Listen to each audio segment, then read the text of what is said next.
Hai, hai, kembali lagi sama saya Narayana. Kita udah di episode ke-13 ya. Kalau di urutan seriesnya ini, kita udah di bagian terakhir. Kita bakal bikin Gauge chart ini. Kedepan mungkin bakal ada update ya. Who knows? Mungkin kalau emang banyak respon yang baik, bakal saya lanjutin. Supaya kita tahu dulu seberapa bagus reaksinya yang niat belajar. Oke, biar nggak panjang, seperti biasa kita bikin komponennya dulu di desain sistemnya. Pertama, saya mau duplicate dari sini ya, chart ke mungkin arc yang paling dekat. Saya duplicate terus namanya Gauge. Tutup-tutup dulu ya. Terus di indeksnya kita mau custom dulu. Kita butuh types untuk ini ya, range ini. Terus data kita nanti isinya ada key string, value, number. Kita nggak butuh max value. Terus kita juga nggak butuh range ini. Tapi bakal saya pakai nanti. Cuman saya sisihkan dulu.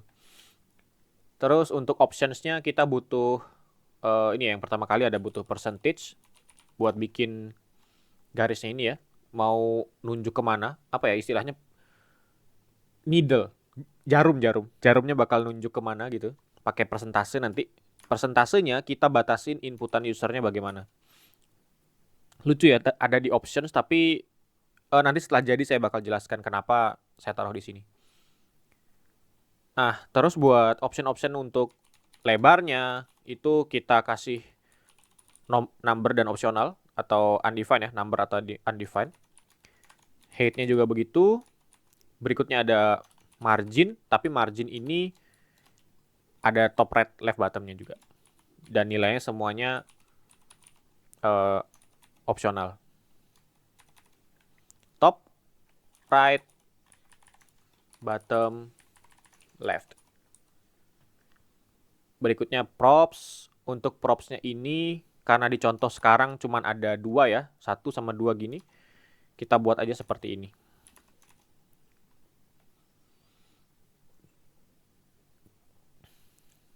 Terus options. Berikutnya kita rename jadi donut. Useref, bla bla bla. Nah, waktu saya development untuk aplikasi saya meja dokter, di sini seharusnya kita passing ini juga. Jadi ketika ada perubahan di data, komponen kita ke update. Kalau kayak gini emang nggak update ya, karena draw-nya nggak pernah dipanggil ulang lagi. Uh, Mungkin kalian bisa perbaikin komponen yang lainnya, atau misalkan kalau kalian pas development ngerasain tuh kenapa komponen kalian nggak ke update, yaitu gara-gara ini. Nah, indeksnya udah jadi. Untuk draw-nya sendiri kita kosongin dulu, nanti kita bisa kopas ulang aja dari komponen yang kita butuhkan ya, dari komponen arc atau yang lainnya. Terus untuk si draw sendiri sama, kita import data sama option dari index. Terus pertama kita buat cons box size uh,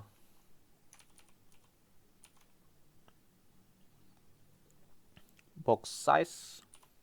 Oke, yang pertama kita butuh uh, cons width itu sama dengan dari options kita. Terus ngambil nilai width-nya. Nah, kalau nggak ada, misalkan si option width ini nggak ada, yang ini ya, defaultnya kita mau dia punya lebar 300. Sama dengan height. Berikutnya kita butuh radius. Ini kita dapat dari, kita pinjam function matematika ya di JavaScript buat nyari nilai minimum. Kita masukkan lebar sama tinggi kita. Jadi kita bisa tahu dia itu ukurannya portrait apa landscape. Kan kalau misalkan width-nya lebih besar udah pasti landscape ya. Begitu juga kebalikannya. Kalau kita udah dapat nilainya, yang mana yang lebih kecil, baru kita bagi dua. Terus kita butuh satu lagi variabel namanya half box. Ini kita dapat dari lebarnya. Kita bagi 2 aja buat nyari tengah-tengah. Terus seperti biasa ya, saya bakal copy dari elemen sebelumnya. Dari komponen arc, kita bakal select elemen kita, terus kita select SVG yang ada di elemen kita itu, terus kita remove. Fungsinya ini buat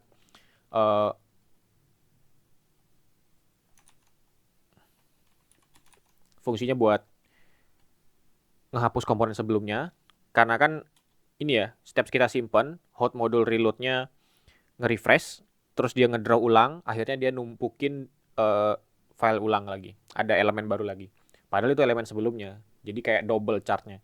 Kalian coba aja ini di komen. Kalau misalkan kalian simpan, pasti dia ada 2 jadinya chartnya. Terus kita buat variabel namanya SVG. D3 select elemen. Elemen itu ya, ref current-nya itu, yang ini. Nih, ref current ini. Terus saya bakal copy dari sini bisa ya, dari draw. Karena ini sama. Kita append SVG, tambahin ini biar responsif. Terus kita buat lebar sama tingginya 100%. View box-nya kita atur dengan width yang kita punya sama height yang kita punya. Nah, ini untuk fungsi buat nyari kita supaya chartnya nanti ada di tengah-tengah.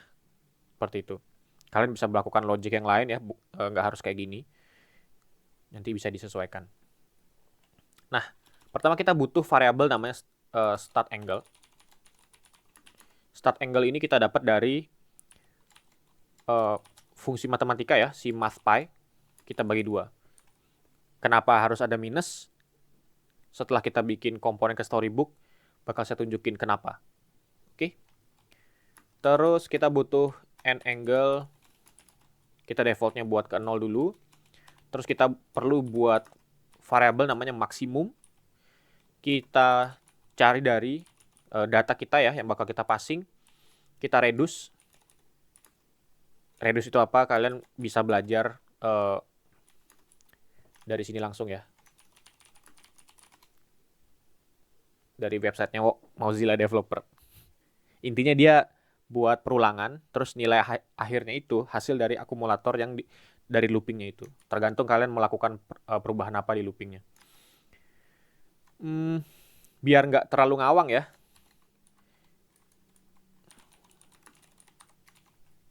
Ini saya tinggal dulu. Sekarang kita bikin storybooknya. Kita bisa duplicate dari sini. Kita copy ya yang chart arc sama MDX-nya ini. Ini sama ini.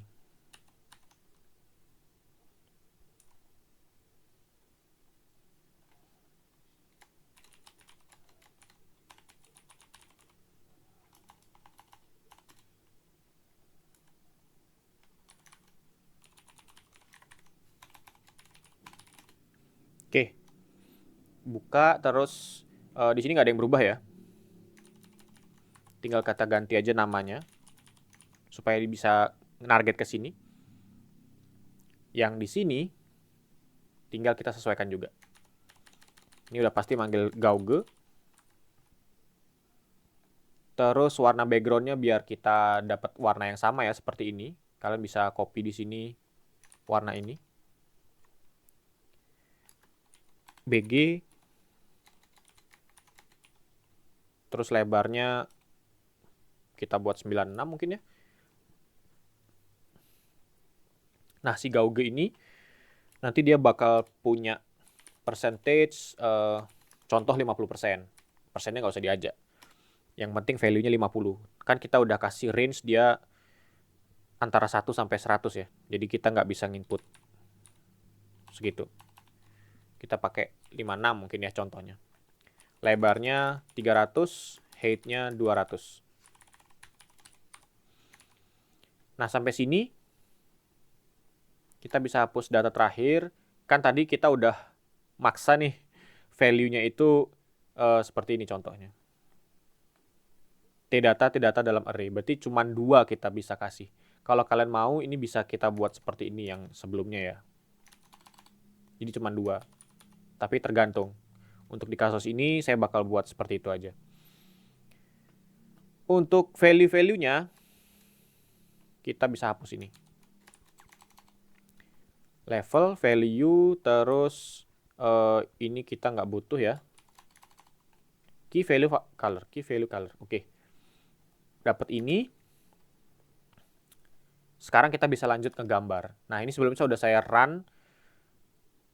Seharusnya dia bakal muncul di sini. Oke, masih kosong ya. Kita inspect elemen aja.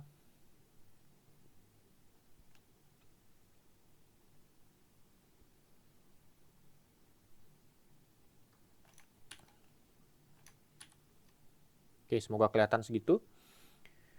Terus kita buat, mungkin jelasin sedikit ya. Ini yang saya bilang tadi. Nilai pertama sekian, nilai kedua sekian. Seperti itu. Nah, berikutnya kan kita udah habis bikin nilai maksimum itu. Terus kita buat function pakai cons. Namanya color. Untuk typing sendiri saya udah pernah coba ya. Cari-cari ini jawabannya nggak ketemu-ketemu. Jadi saya kasih any aja. Nah, si D3 ini bisa ngasih kita function namanya scale ordinal.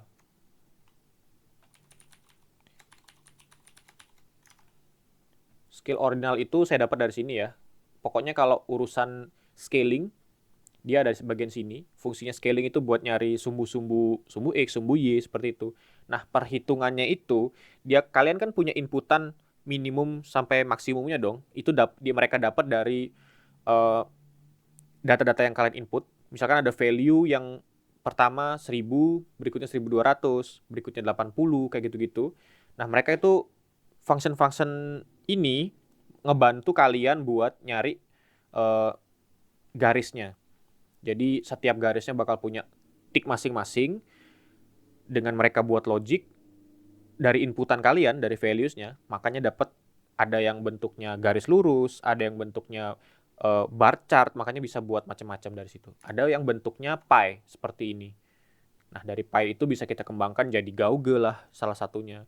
Jadi yang buletan kita buat sebelumnya, macam-macam.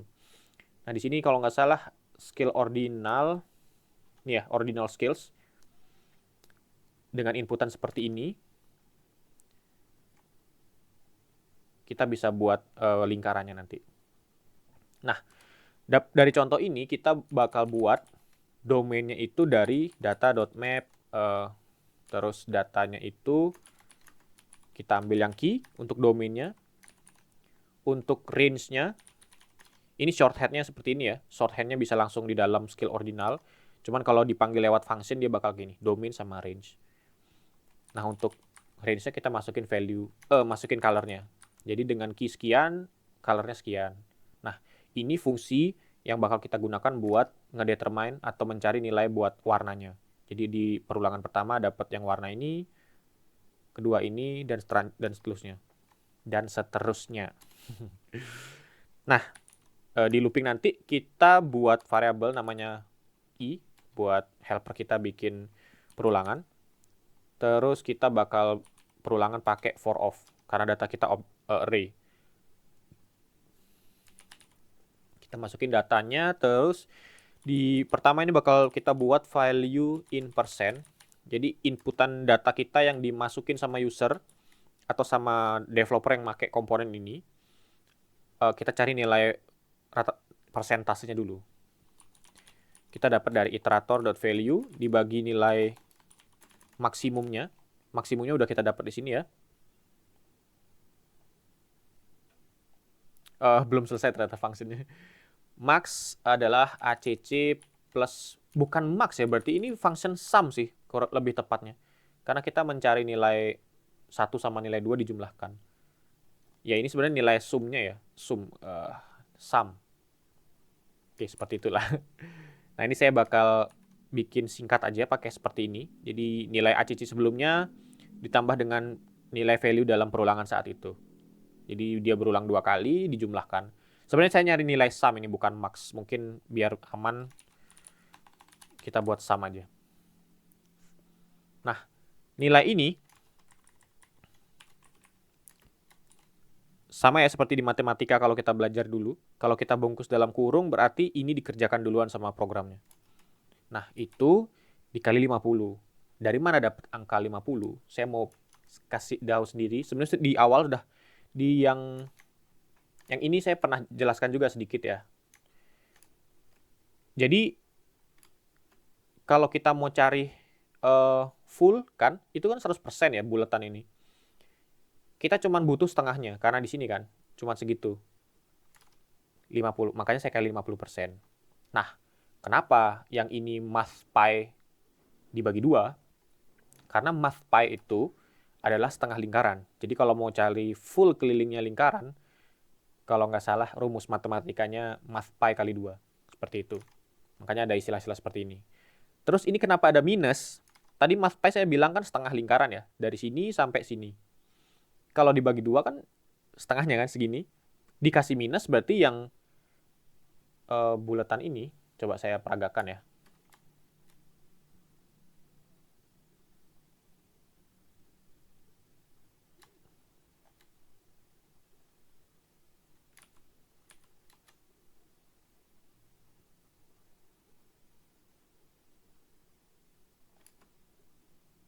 Bulatan ini kan lagi ada di sini nih. Math pi bagi 2. Terus setelah dikasih minus, dia kan mundur. Seperti itu. Makanya kita dapat nilainya dari sini. Kan kita mau mulai dari sini ya, start angle-nya. Oke, itulah kenapa saya buat pakai start angle sekian. Oke, dapat ya nilai itu. N angle-nya kita update. Dari math pi setengah lingkaran itu dikali dari value in persennya dibagi 50 ditambah start angle. Oke. Jadi angle-nya itu math pi dikali value in persen dibagi 50. Ditambah start angle. Oke. Oke, ini nanti kita coba dulu ya. Berikutnya kita buat function namanya arc generator. Tapi bisa disingkat sebagai arc juga. Typingnya sama. Saya nggak tahu typing yang benar di sini. Terus kita jalankan perintah arc. Nah, perintah arc ini ada di sini kalau kalian mau belajar. Kalau nggak salah ini ya, arc. Terus start angle-nya kita masukin nilai start angle yang udah kita buat sebelumnya di sini. Terus n angle-nya itu kita dapat dari n angle yang udah kita buat. Seperti biasa. Inner radius itu kita dapat dari radius dikali 0,67. 0,67 itu dapat dari saya angkanya masih ngawur ya sebenarnya. Cuman nyoba-nyoba aja, tapi kalian bisa cari maksudnya inner radius itu yang ini. Sebenarnya dia buletan full, tapi karena ada nilai inner radius dia potong sekian dulu. Outer radius ini yang di sini. Jadi kalau kalian mau buat bentuk chart yang mirip seperti itu, value ini yang perlu kalian mainkan. Oke, dapat inner radius. Satu lagi pasti temennya outer radius. Untuk outer radius ini saya cuma tambahkan 1 aja nilainya.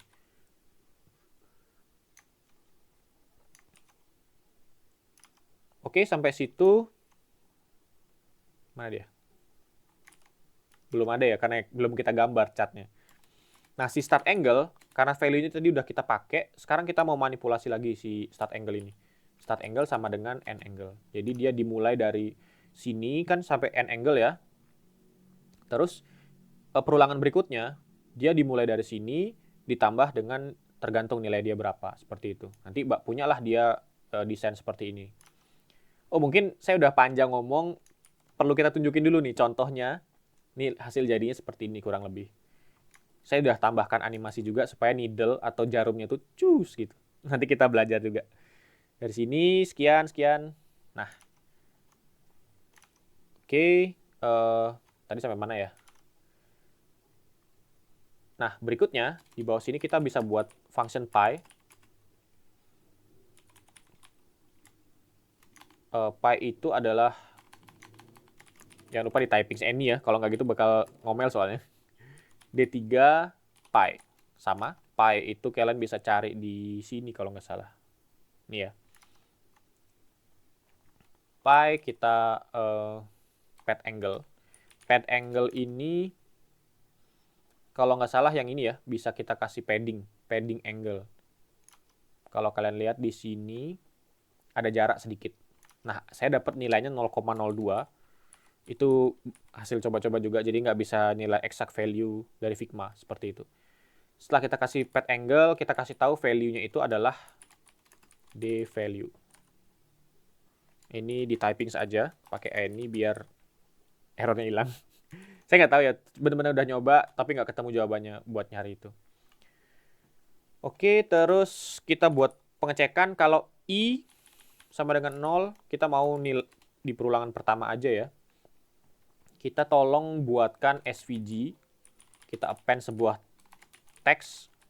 Teksnya ini kita kasih warna putih.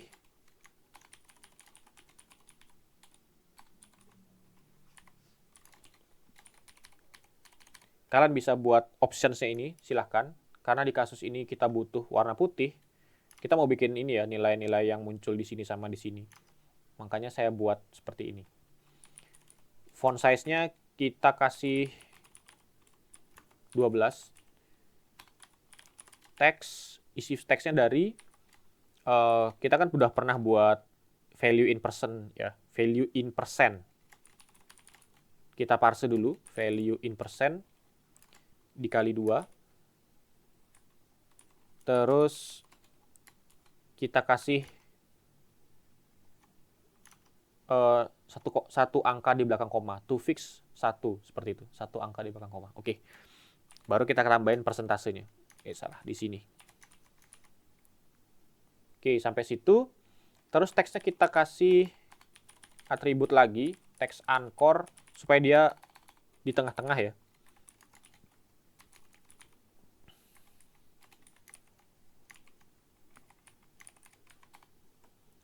Yang terakhir, kita transform, translate, value-nya itu dapat dari radius, dikurang 15. Angka ini saya coba-coba juga. Nanti kalian bisa coba sesuaikan kalau mau. Oke, yang pertama sekian, yang berikutnya 20, seperti itu. Oke, di perulangan yang pertama kita buat kayak gitu. Ketika else di angka di atas 1 ya pastinya, di atas 0, ketika i di atas 0, kita buat SVG yang mirip, cuman posisinya itu bukan minus, melainkan seperti ini. Nanti kalau masih ada yang kurang kita sesuaikan. Text anchor udah bener, number, ya, yang tadi awalnya di kiri kita bawa ke kanan, itu aja sih sebenarnya. Oke, sampai sana. Terus kita bisa buat bulatan yang ini. Bulatan yang ini kita buat pakai setelah keluar dari looping ya. Ini kan looping di sini, kita tutup dulu biar rapi. SVG kita append sebuah circle. Circle ini kan punya atribut namanya CX sama CY ya. Ini buat, kalau nggak salah, CX sama CY ini buat bikin radius-radius gitu sih. Saya agak lupa, nanti kalian bisa bongkar Mozilla Developer buat cari tahu nilai CX di circle itu apa. Kayak gini cara googlingnya. SVG circle.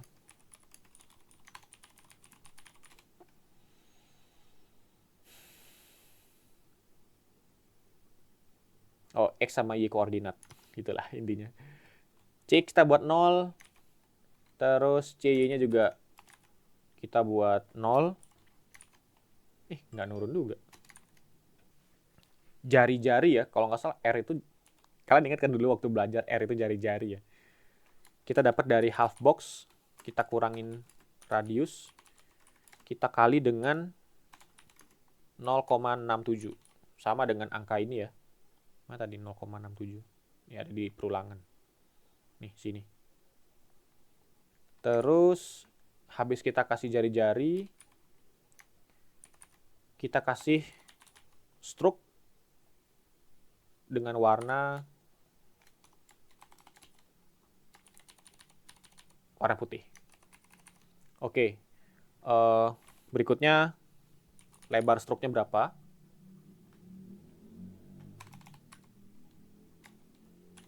Seperti ini ya. Kita mau cari yang putih ini. Berikutnya warnanya dapat dari yang ini, kita copy. Terakhir kita filter namanya drop shadow. Untuk nilai drop shadow-nya saya bakal custom sendiri ya. Itu kita dapat dari 0 pixel, sepixel, sepixel, RGB 0 0 0 0,1. Nah, itu sebenarnya kalau kalian awas nih ya, di bawah sini ini ada awas apa ya? Bahasa Indonesia awas yang saya maksud itu aware. Nggak tahu saya bahasa Indonesia apa. Pokoknya kalian tahu di belakang sini ada sebenarnya ada drop shadow gitu. Di ini agak susah lihatnya memang. Pokoknya di bawah sini ada drop shadow nih. Nah, kebetulan ada nih value drop shadow filternya buat bikin bayangan, kita masukin kayak gitu. SVG untuk circle-nya dapat. Berikutnya kita buat SVG lagi bentuk grup. Oke, tadi sampai kita append G ya. Kamera saya kepanasan seperti biasa. Terus kita mau mulai bikin needle kita di sini. Saya mau siapin dulu ya. Kalau kalian dapat filenya dalam bentuk seperti ini, lagi ke atas sana ya, kalian coba kira-kira aja. Di zoom biar lebih mudah. Terus kalian cari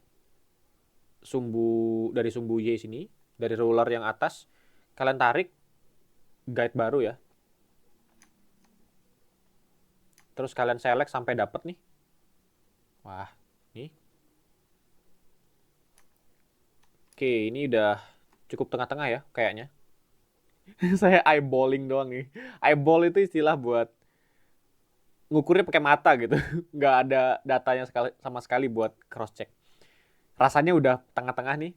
Nyari titik ini tengah-tengah karena nanti kita mau cari transform originnya juga ke titik tengah-tengah sini. Ini titik tengah-tengahnya ya. Jadi kalau kalian rotate itu lebih mudah dibanding kalau kalian nanti di sini tengah-tengah nanti nggak akan center. Nah, karena saya buat di situ garis tengah-tengahnya dia memang ada di bagian sini. Nanti kita tunjukkan ya kenapa contohnya saya buat seperti itu. Ini jangan lupa di copy as SVG. Kayaknya gitu sih. Nanti kita coba dulu. Oke, terus kita mulai gambar lagi. Di dalam SVG ini kita append sebuah grup. Kita grouping dulu ya. Terus kita atribut. Kita buat atribut transform, translate, translate.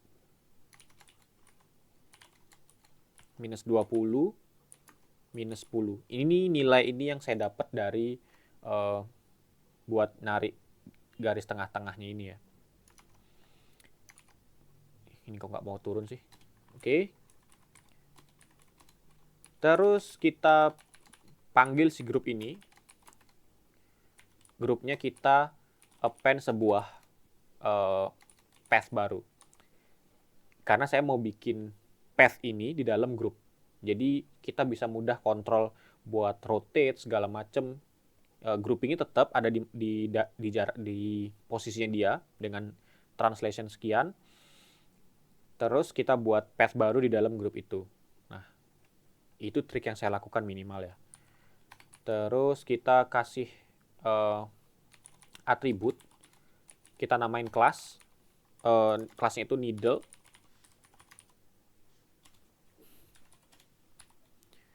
Terus kita buat atribut D. D ini untuk nodes ya, nodes titik-titiknya itu. Value-nya dapat dari sebentar, kita titip dulu di sini yang kita copy tadi. Terus kita ambil ini aja, isian dari D-nya ya. Guys, udah habis itu nggak kita pakai lagi. Kita paste di sini. Udah pasti jalan bentukan garis-garis yang kita buat tadi. Berikutnya kita kasih fill dengan color atribut fill colornya itu dari sini.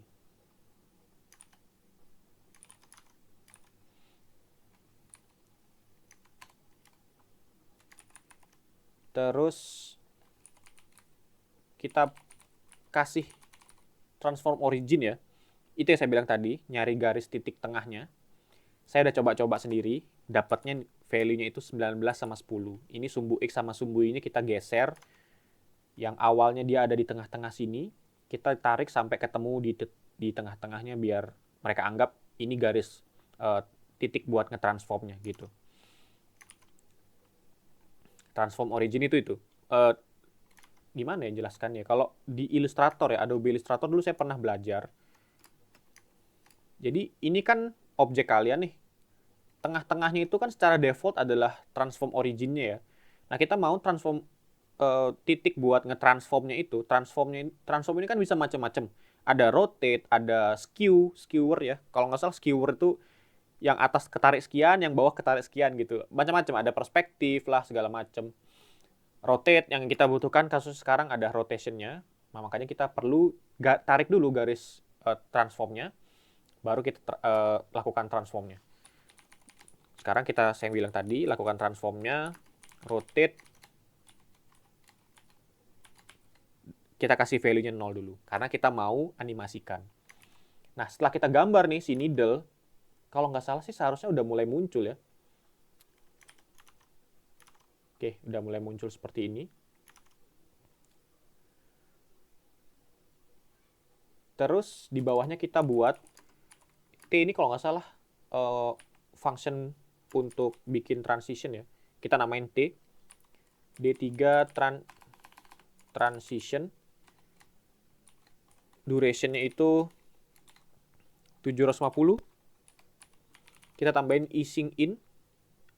Ease itu istilah di transisi supaya dia garis kurvanya itu halus. Kalian kalau belajar After Effects atau tools-tools buat animasi bakal lebih sering ketemu masalah easing ini. Ease in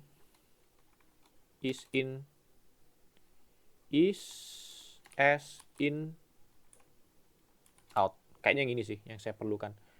Terakhir kita gambar svg.select path dengan class needle yang kita buat tadi ya, supaya punya transition dengan function T tadi.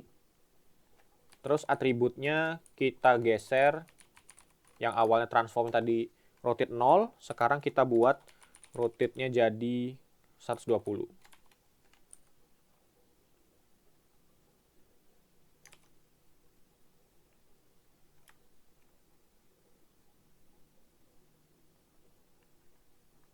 Oke, mungkin ada yang kelewatan ya sebenarnya di sini. Function kita belum kepake loh. Oh iya bener-bener. Setelah bikin PyGenerator ini sebelum looping ya, sebelum buat i sama else ini, kita harus jalankan svg append g, terus select all. Datanya kita dapat dari PyGenerator ya yang kita buat ini. Value-nya dapat dari iterator. Kita bungkus pakai array dulu karena memang sebenarnya pengaplikasian D3 circle atau D3 arcs itu nggak kayak kita buat sekarang. Ini kita akal-akalin supaya bentuknya seperti yang kita mau. Berikutnya kita join dengan path. Si path tadi kita kasih fill dengan cara coloringnya seperti ini. D3, data-data kita ya. Kita masukin function, arrow function di sini khususnya. Colornya dapat dari d.data.key. Kenapa masuk data dulu? Ini bisa kalian console log ya. D-nya itu apa? Baru kalian bisa cari. Kalau kalian mau console log, caranya kurang lebih seperti ini. Buat arrow function, kita return function sesungguhnya, kalian console log di sini. Jadi kalian tahu isinya D ini apa. Terakhir, atribut kita buat nodes-nodesnya dari D. Terus kita masukin function arc kita yang ini. Seharusnya sih udah mulai muncul ya. Seperti inilah kurang lebih. Oke, kayak gitu.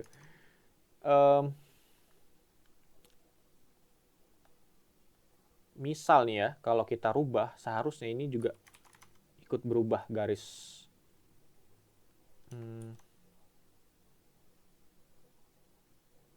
Oke, nanti kita custom sekalian ya, besar rotasinya ini. Kalau nggak salah saya belum terapkan sih, nanti kita coba pelajarin.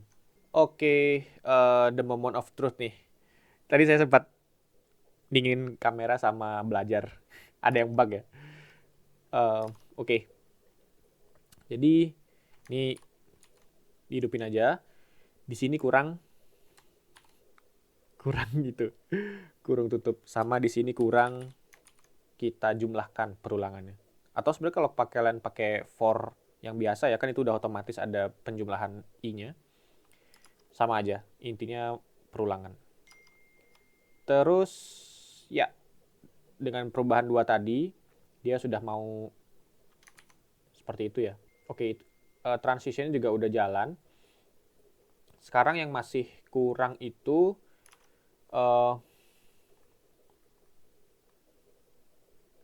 menyesuaikan 120 ini dengan nilai yang kita butuhkan buat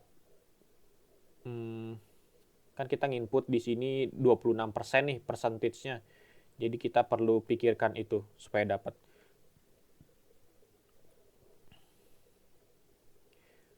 Nah, nolnya dia itu kan di sini ya. Kan kalau nyari ke pojok paling kanan itu seharusnya 180 nih. Berarti rotasi full kita itu 180, 100%-nya. Nah, sedangkan kita butuh 26%-nya aja. Nah, kita berarti bisa masukkan custom value ya di sini. Totalnya 180. Berarti value in gimana tuh? Oh, bukan. Percentage-nya ya. Options percentage. Percentage ini nggak boleh. Wah, oke. Kita perbaikin dulu ya. Berarti options ini nggak boleh opsional. Harus ada dia. Tapi percentage-nya boleh. Nah, background-nya nggak usah. Oke, udah kita perbaikin itu. Jadi percentage ini harus ada ya. Biar dia... Oke, kok masih marah ya? Is possibly undefined. Padahal kita udah buat si options ini jangan...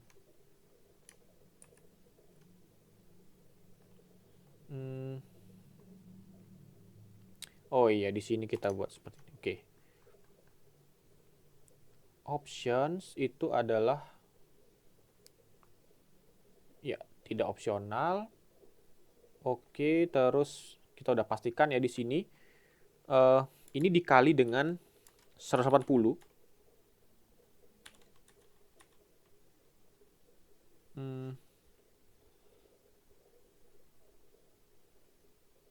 Kan 26 dikali dibagi 100, mungkin gitu ya rumusnya. Nah, sekarang kalau kita masukkan angka 95% mungkin, ya mungkin akan nunjuk ke sana. Kurang lebih seperti itulah ya caranya. Kita coba sekali lagi buat 75%. Nanti nunjuk ke sana. Ya, kurang lebih seperti itu cara penggunaannya. Sekarang kita mau compile komponen kita ini. npm run tsc. Terus kita clean up function kita ya.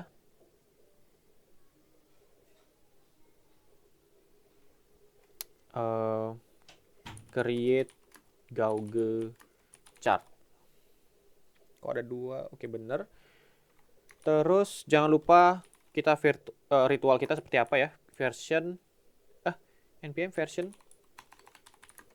minor. Karena kita buat komponen baru. Git push origin master. Terus kita tangkap di dashboardnya.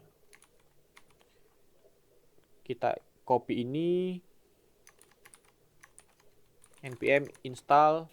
Oke, kalau udah diinstal, tinggal kita run ulang. Habis itu kita bersihkan dulu ya.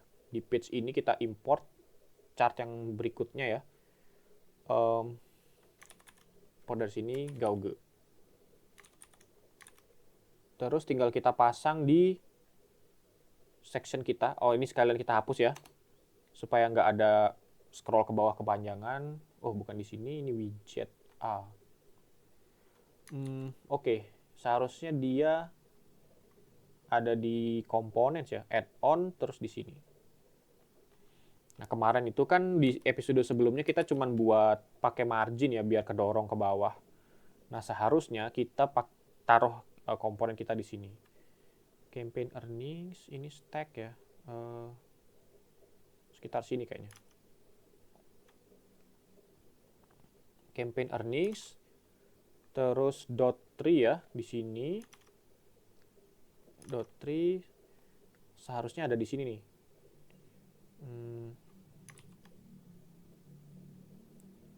Oh, ini nih yang kita kasih margin ya.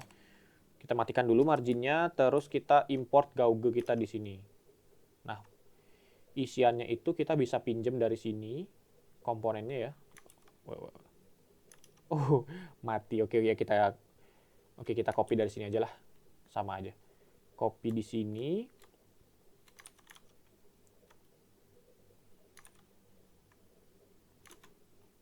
Oh, kita ngimport di sini tadi, salah.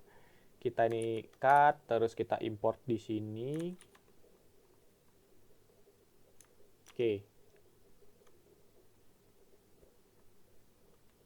Oh iya, belum di refresh ya. Tadi kan kita jalankan ulang dev servernya soalnya.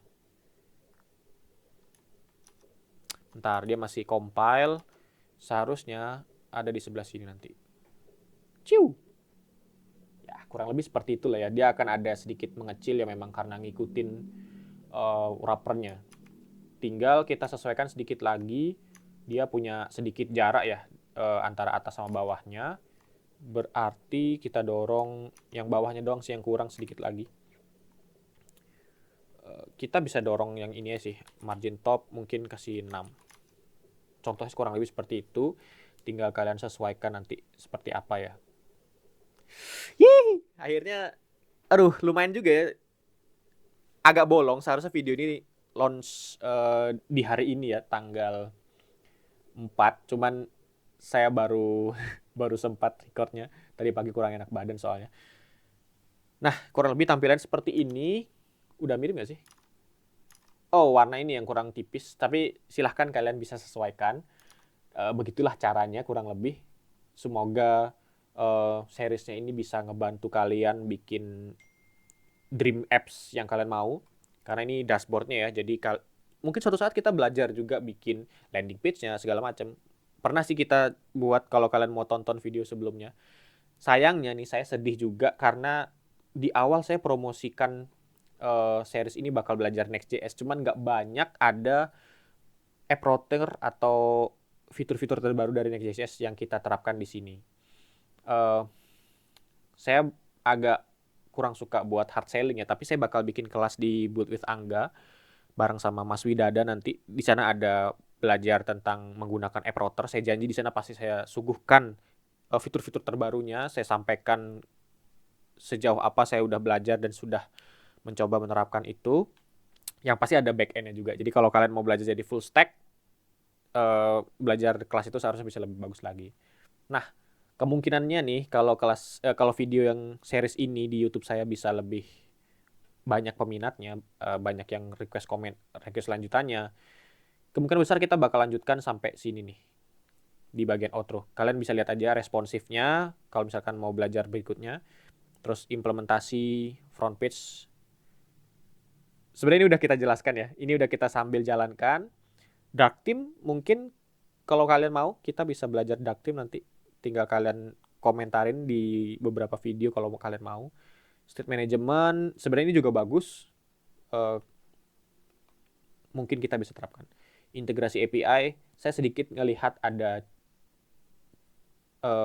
kemungkinan yang bagus ya dengan app routing. Kita terapkan dengan Next.js yang terbaru, kita kasih API. Atau nggak usah API, kita langsung integrasikan dengan database. Saya pernah belajar pakai Prisma ya, itu memang kayak klop banget sama Next.js. Nanti kita bisa coba terapkan. Thank you ya buat yang udah nonton. Seriesnya bakal panjang banget. Yang belajar sampai akhir ini saya ucapkan benar-benar terima kasih karena saya nggak nyangka ya, karena nggak bikin contekan dulu akhirnya video jadi memanjang-manjang nggak jelas. Niatnya bikin detail tapi malah seperti ini. Tapi seharusnya kalian belajar hal baru buat slicing, terutama bikin D3JS itu ya. Yang saya pernah ajarkan ini sudah saya terapkan di aplikasi saya di Meja Dokter, itu berjalan dengan baik dan memang nggak ada ruginya kalian belajar D3JS seperti itu. Thank you yang buat nonton, terima kasih, bye bye.